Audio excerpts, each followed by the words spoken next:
Heartbeat. Constable Across the Moors by Nicholas Ray. Read by William Simons. In crime fiction, there can be an element of drama and suspense when secret missions are undertaken. For this reason, I suppose it's the wish of every budding constable to become operationally involved with secrecy, spies, MI5, invisible ink, and all the other trappings of undercover missions. My first involvement was nothing like that. It began with the incessant jangling of the telephone somewhere in the depths of an icy, cold, dark office. It was pitch dark and the hour was about 5 o'clock on a chilly winter morning. All right, I snarled. I'm coming.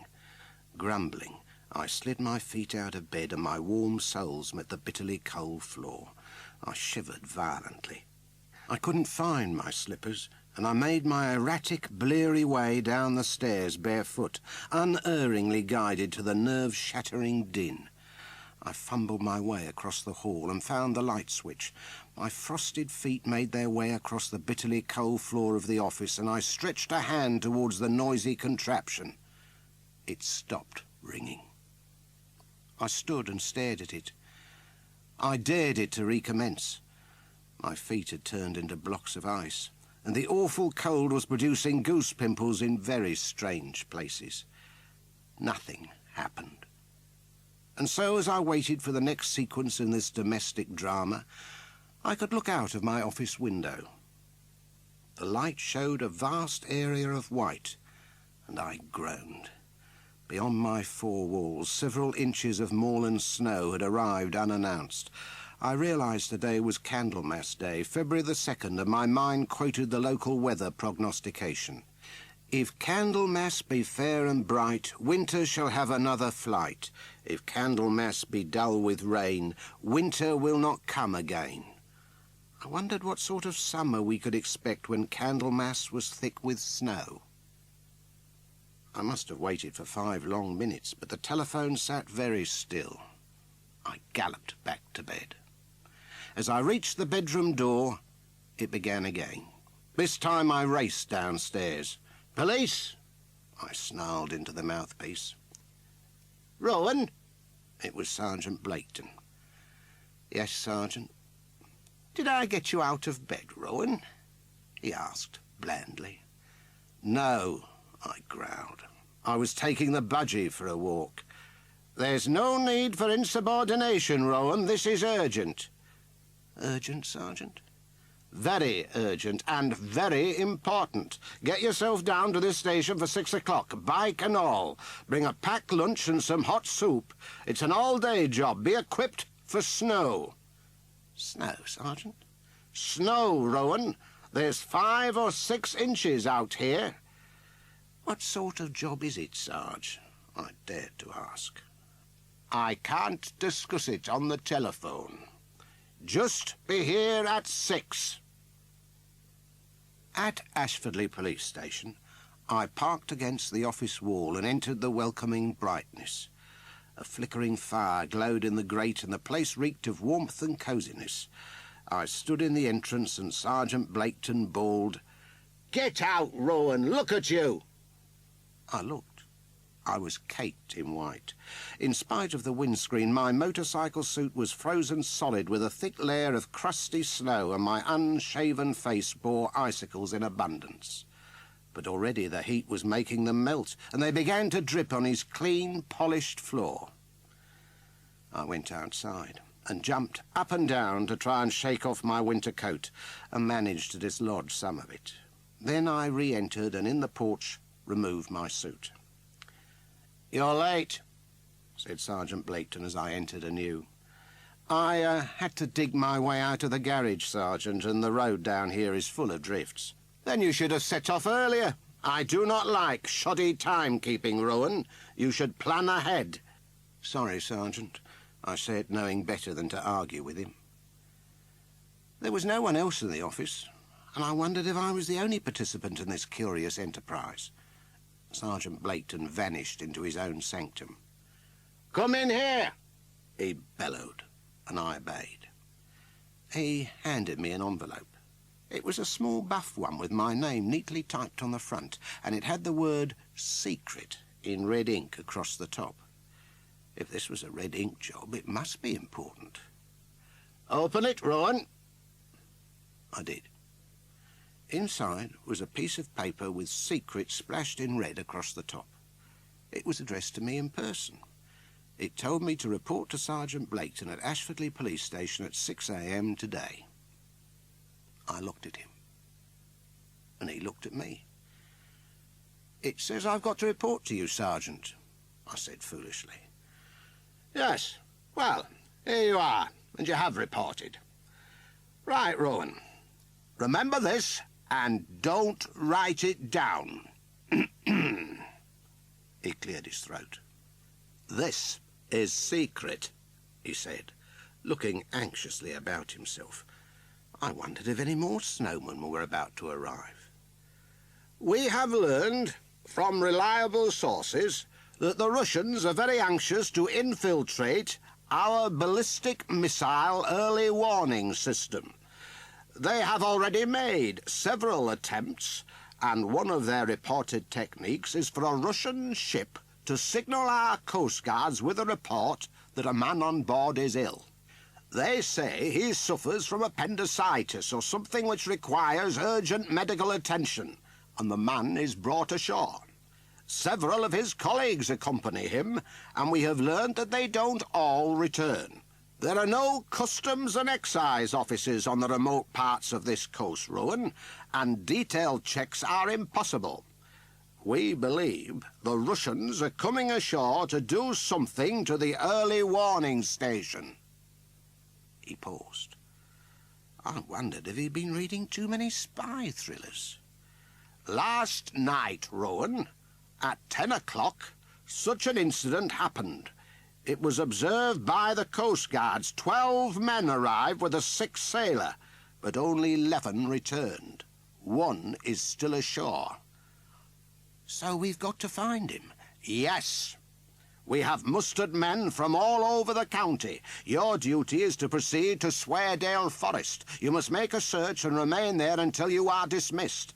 Keep searching, looking for footprints, meeting places, cars, anything that might suggest a link-up between the Russian immigrant and his contact.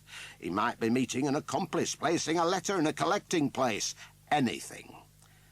"And if I find him, Sergeant?" "Arrest him, of course." "With my bike? I can't sit him on the pillion." "Radio in, duffer. What's the radio for? Radio for help, and we'll send a car." "In this snow, Sergeant?" "Look, Rowan, you're not paid to think. Just get out to Sweardale Forest and start looking." "What's he look like?" I dared to ask. "We don't know. Just stop all suspicious characters and question them. If in doubt, raise control. Oh, and prefix your calls for this mission with the code word More Jock." "More Jock, Sergeant?" "Good. You've got it. Is anyone else in Sweardale Forest?" "Just you, Rowan, and a few animals and birds." I had an Ordnance Survey map in my panniers, and after a quick cup of tea I climbed into my cold, stiff motorcycling outfit and trundled into the bitterness of this cold February morning. Outside, I had the world to myself. The roads were covered with a smooth white layer of newly fallen snow. The rear wheel bit into the soft virgin snow, and it flew about me, enveloping my machine in the purest of shrouds.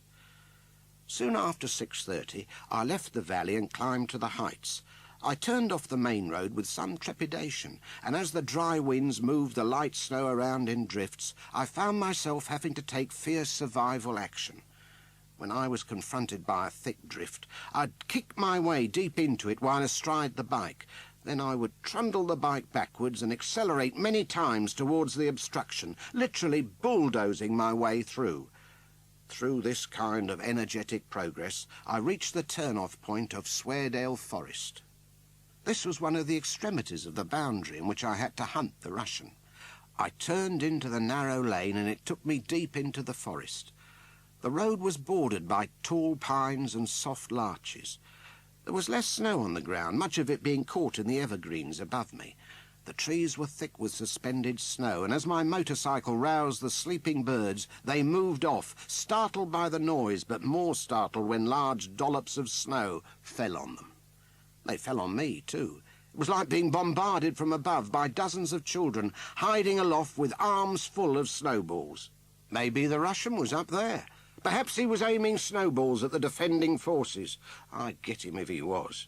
I glanced skywards with a smirk on my face and fell off my motorcycle. I was late into a twisting corner at a point where the road turned and dropped steeply. I hoped the Russian wasn't watching. The motorcycle, with its engine roaring, began its independent descent of that hill. As I staggered to my feet, I watched my transport hurtling noisily down this 1-in-3 gradient, and I began to follow. In my eagerness, I moved far too quickly. My feet left me. My well-cushioned rump connected with the slippery slope, and the smooth motorcycle suit was totally incapable of gripping the ice beneath me. I started to slither down the hill in hot pursuit of my motorbike. The wind rushed about my face, and I remember noticing the flashes of its headlight as the plunging motorcycle followed its route. Then there was a tremendous crash as my bike collided with a milk stand. 3 large milk churns were standing like sentinels. As my rampaging motorcycle assaulted the stand, 2 of the churns rolled off and began to roll down the hill. They rattled and bounced until their lids fell off and rolled in their wake. The din was awful. I sailed past the milk stand in fine style. I must have been doing a good 20 miles an hour on my bottom. I could not stop. The motorcycle had stopped, and I could hear its engine behind me. It was now stationary beneath the milk stand. I terminated my journey quite sedately in a dumpy holly bush which grew from the side of the road. I vanished into the depths of this prickly plant and found myself wrapped awkwardly about its sturdy trunk. I began to make my breathless way back up the hill. But the road surface was treacherous. I fell several times. My feet refused to grip the surface. So I took to the trees, and by using healthy young conifers as banisters, I gradually hauled myself up the slope towards the bike. By now it had stopped fut-futting, but the lights still burnt and guided me towards it. My only problem was getting across the road. Gingerly, I left the security of my trees and stepped onto the steep, treacherous surface, and my feet whipped away once again. Down I went, hitting my backside on the ice, and once more spun down the icy slope. I concluded this second journey in the same holly bush, in approximately the same state as before. I spent some time sitting in that bush, pondering my next move. This time, I made my nervous crossing of the road at a point very close to the friendly holly bush, and found I could make progress if I walked on all fours. I gained the other side of the road, and there I copied my earlier climb. I clung to the trunks of small conifers as I hauled myself through the thickening snow towards my precious flasks of soup and coffee aboard the stricken motorbike. I made it. In the grey light of the coming dawn, I could distinguish the outline of the rough wooden table which had borne the milk churns, and beneath it was my fallen machine.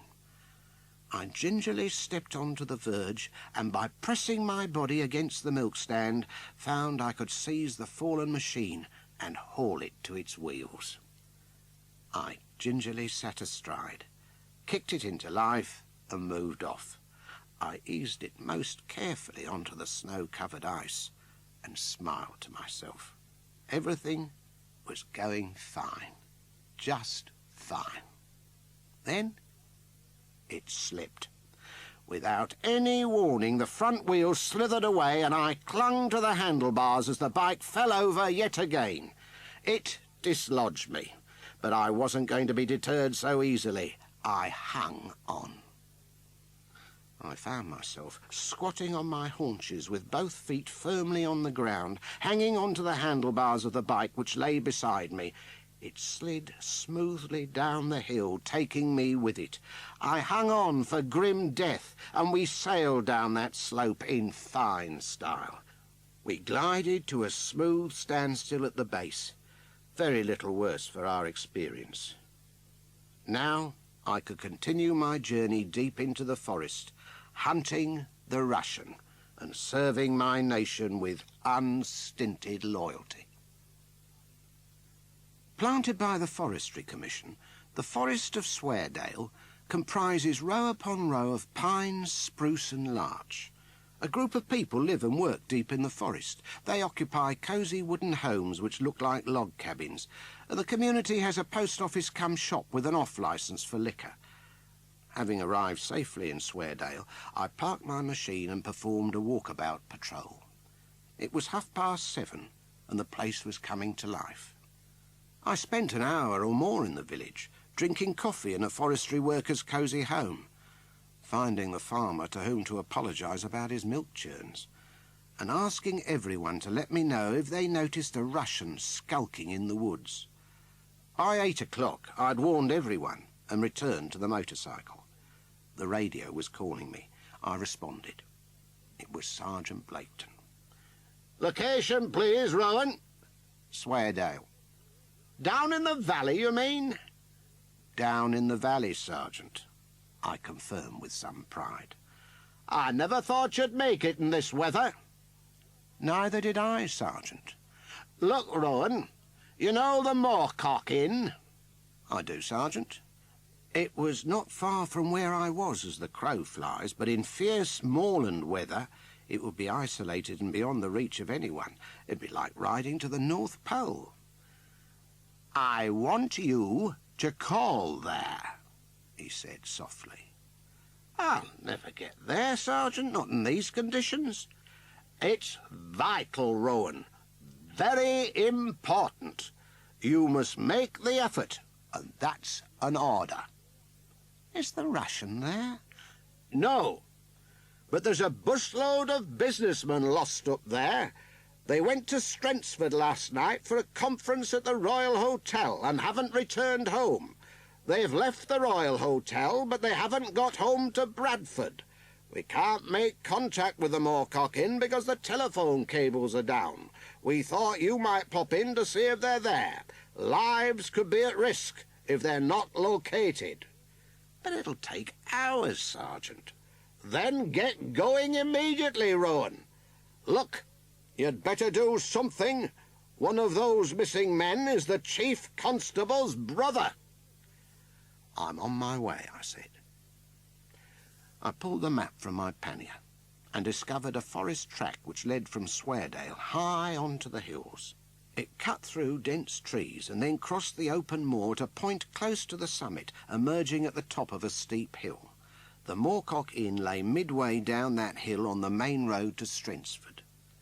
Having satisfied myself that the Russian was not lurking in Sweardale, I set forth upon my diversion to the isolated inn. After 2 miles of forest riding, I saw the summit ahead of me. A tall wire fence ran across the skyline, and this marked the end of the woodland. My forest track ran across a gate in the fence, and I halted there to open it. I checked again for the Russian. There was not a mark in the snow. No spies had passed this way. I went to open the gate.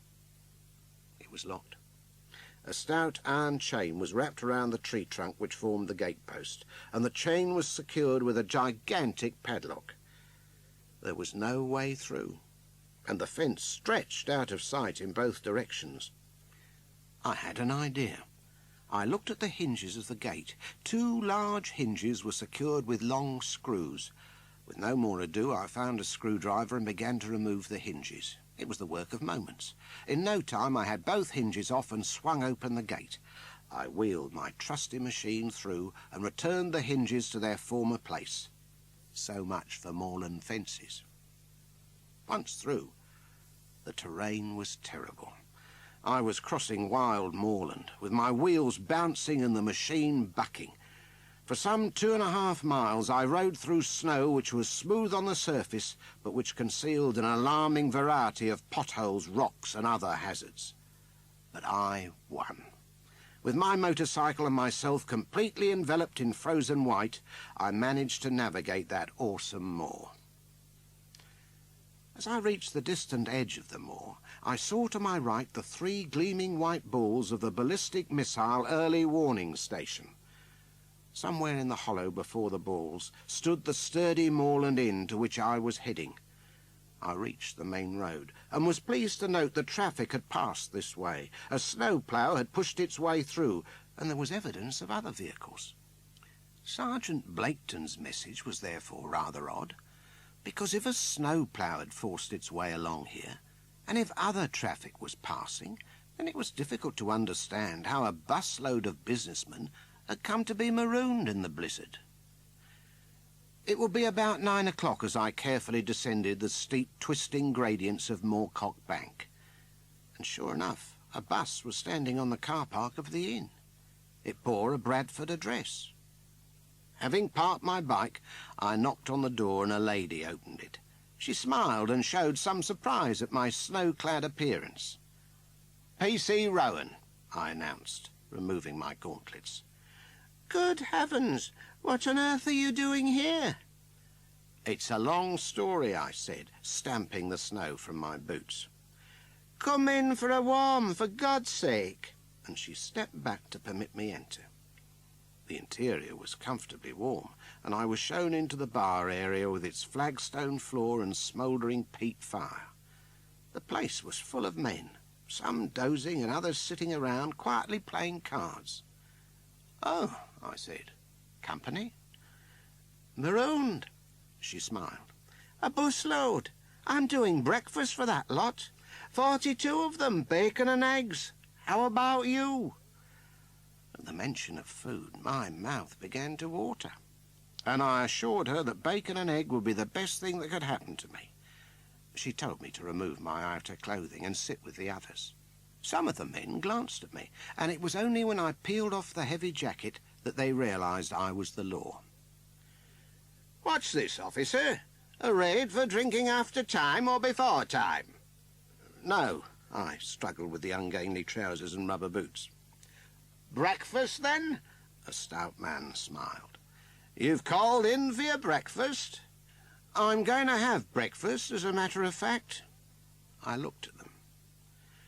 "Are you the businessman from Bradford?" There was a long silence, and then the stout man nodded. "Aye," he said. "How come you know about us?" "I'm searching for you," I lied, to make the matter seem more dramatic. "There's a hue and cry out for you.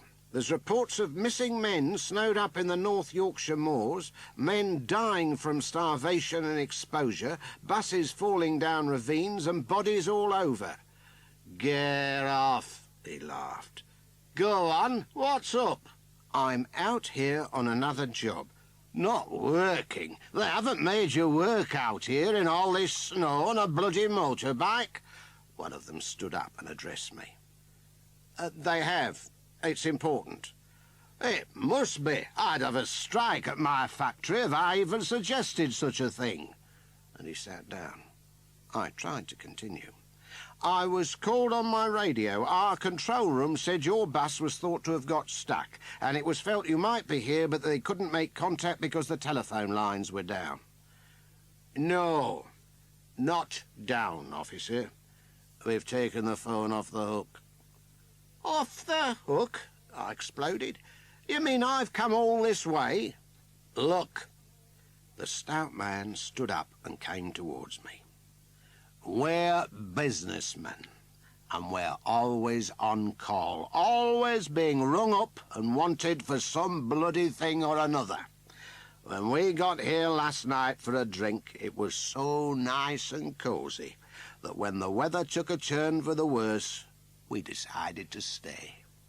We took the telephone off the hook because we didn't want to be disturbed. And we intended staying, didn't we, lads?" "Aye," came the chorus from the assembled group. This is our holiday, officer. A sudden and unexpected and excellent holiday. Can you think of anything better than being snowed up in a moorland pub miles from civilization? We're going to ring today to tell them we're safe, but snowed up. Now you've gone and ruined it. Sorry, I said. As long as you're safe, my job's over. I'll report back by radio. Don't say we're not snowed in, will you?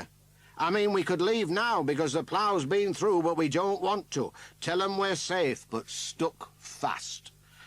I'll simply radio to my control to say that you're here and that you are all safe. Am I right in thinking none of you wants to be rescued? No, came the murmured chorus. For God's sake, don't rescue us. I'll get the message, I said. Then join us for breakfast. Cereals, bacon, eggs and tomatoes and mushrooms, toast and hot coffee. I joined them. After breakfast, I buttoned up my motorcycle suit. It felt cold and damp, and the thought of leaving this warm place was awful. But I had a mission of national importance, and I must not dally a moment longer. As I fastened the zips and buttons, a young man came forward for a chat.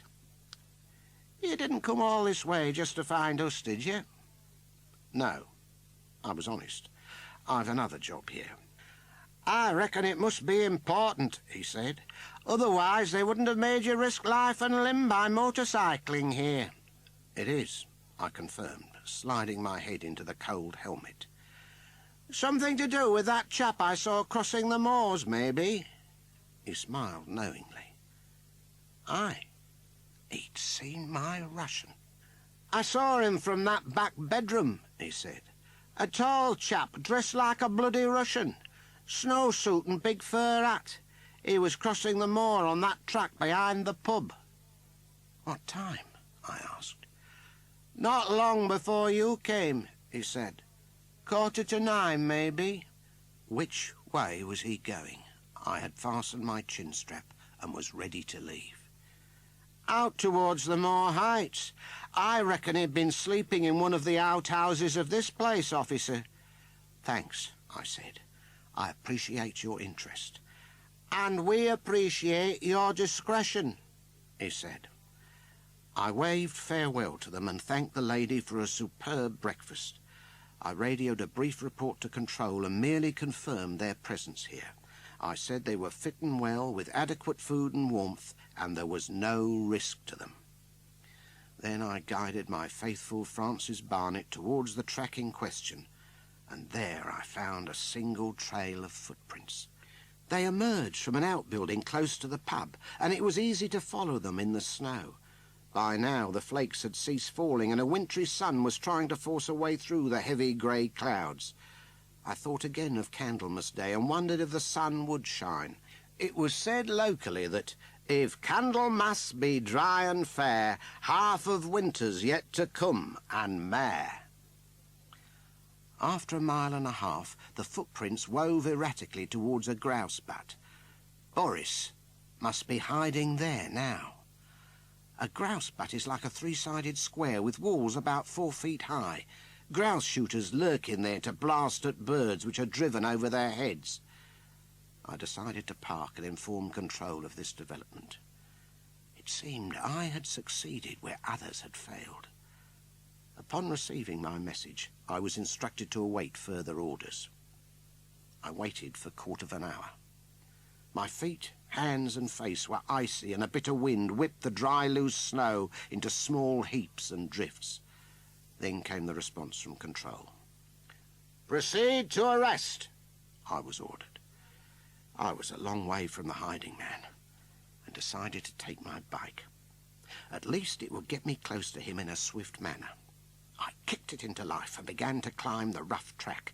I wobbled in the fierce wind, but kept my eyes on that distant grouse butt. Suddenly, the man stood up. His head and trunk appeared above the rim of the butt as he stared in disbelief at my approach. Then he began to run. At that instant, a Land Rover materialised from somewhere, having been hidden down a dip in the track, and it also raced towards the fleeing Russian. God, it was like something from a spy film. So those films were realistic after all. I accelerated, but the snowbound track caused the rear wheel to skid. I fought to maintain my balance as I saw the man running towards the Land Rover. I was roaring towards them both. I had to get there first, this being my first major arrest. A spy. I stood on the footrest and allowed the little bike to buck and roar beneath me as I closed in. Now I could see the fellow's eyes beneath his furry white hat, and the Land Rover was a similar distance at the far side of him. It was neck and neck. I must win. I couldn't let the nation down at a time of such need. I would have to abandon my bike. I'd have to leap off as I neared him and allow the machine to fall into the snow. But I must make this arrest. For the country's sake, for the Chief Constable's sake, for my own sake. I climbed the rising ground as the Land Rover hurtled towards me with clouds of snow rising behind. The fugitive moved closer towards it. I was only yards away. I could see his thick leather boots, his snow suit, his furry hat. He was mine, and I had him. But he wasn't, and I hadn't. The Land Rover did not stop at him. Instead, it came directly for me, with its rear wheels skidding violently and the front ones bucking against the rough terrain. God, I was going to be killed. I swerved aside. I tore at the handlebars and yanked the front wheel to one side. But I was too late. The motorcycle toppled over as the heavy wing of the Land Rover clipped the handlebars. I was thrown right off. I rolled clear and felt myself falling down a hillside.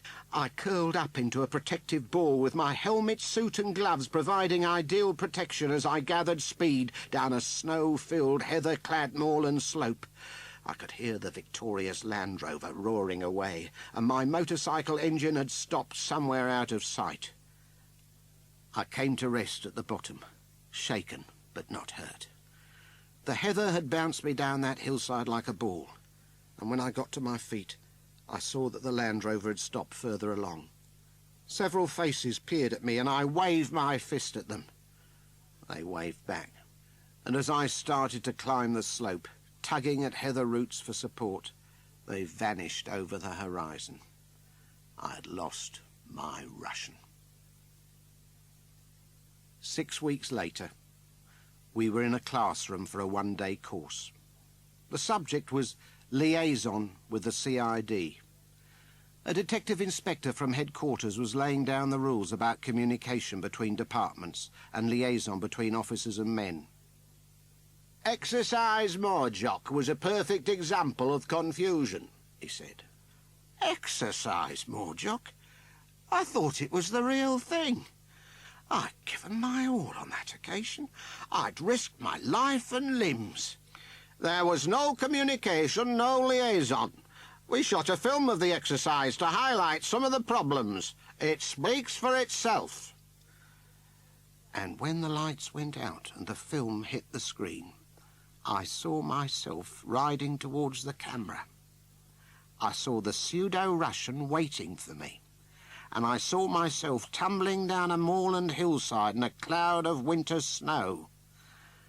I could not forget those Candlemas Day events, but did remember the old Yorkshire saying, "Look for nowt in February, and you'll get it."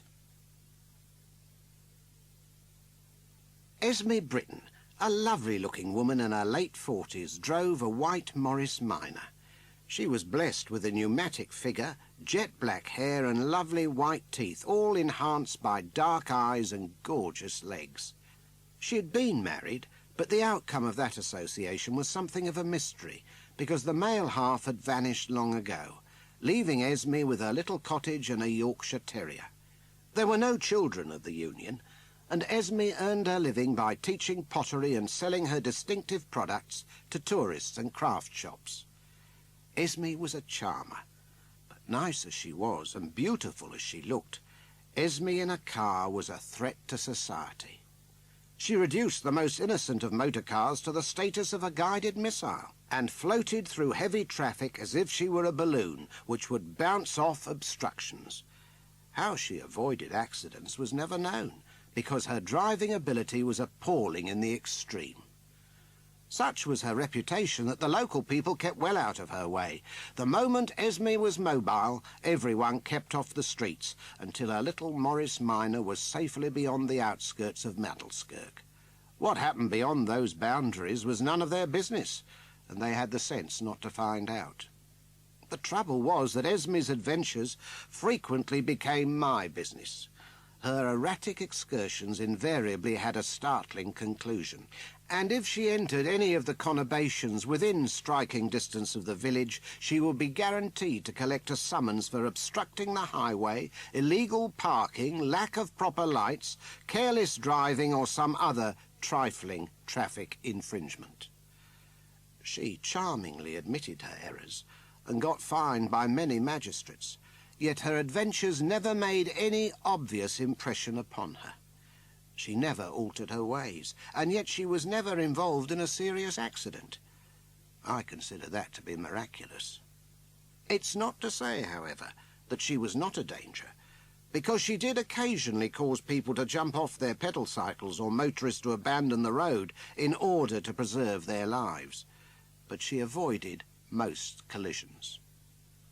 One exception involved 3 visiting ladies from a women's institute in County Durham. One lovely Sunday morning in late April, a busload of them had travelled from the pit villages up north and had ventured south to North Yorkshire in order to visit Rannochdale and its acres of wild bluebells. En route, the coach had stopped at a remote moorland hamlet called Gelderslack, so that the ladies could form a queue at the toilet and buy a coffee at the local cafe. 3 of the ladies settled on a seat in the village at a point called Surprise View, to admire the stupendous vista. But through one of those awkward coincidences, Esme arrived in Gelderslack at the same time as that bus.